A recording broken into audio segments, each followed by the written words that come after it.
هل يوجد أسلوب بالقرآن في كلام العرب الجاهلي أو بعد الجاهلي؟ يعني هل يوجد هذا أسلوب في؟ لا نعرف بالضبط. يعني ما في يعني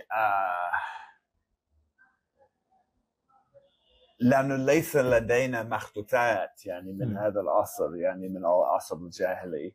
لدينا نقش والرسوم على الأحجار يعني في الحجاز والشام.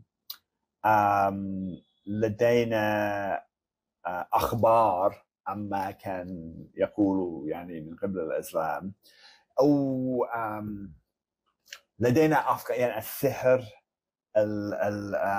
الذين ذاكر اسم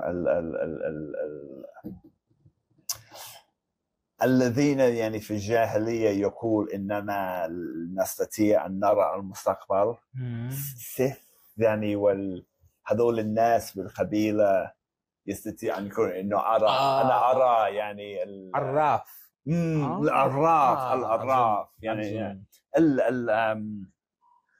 النفاثين في العقد.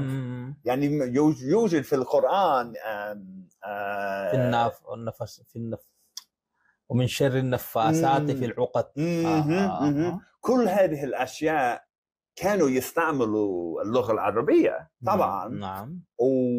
والقرآن يقول بالصراحة إنه هذا القرآن غير يختلف لأنه من الله الأكيد. وكل هذا والسحر والساهر والنفاثين بالعقد إلى كل هذا غلط وليس لها علاقة بالرب يعني. فهذا الفرق. ولكن الفرق أن يعني يمكن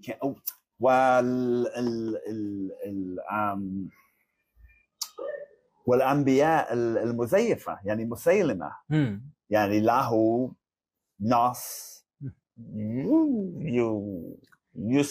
يعني يشابه القرآن يعني تقريبا في استعمال الفجأة مثلا، ولكن لا يعني ماذا شتان. شكرا يا أستاذ. أنا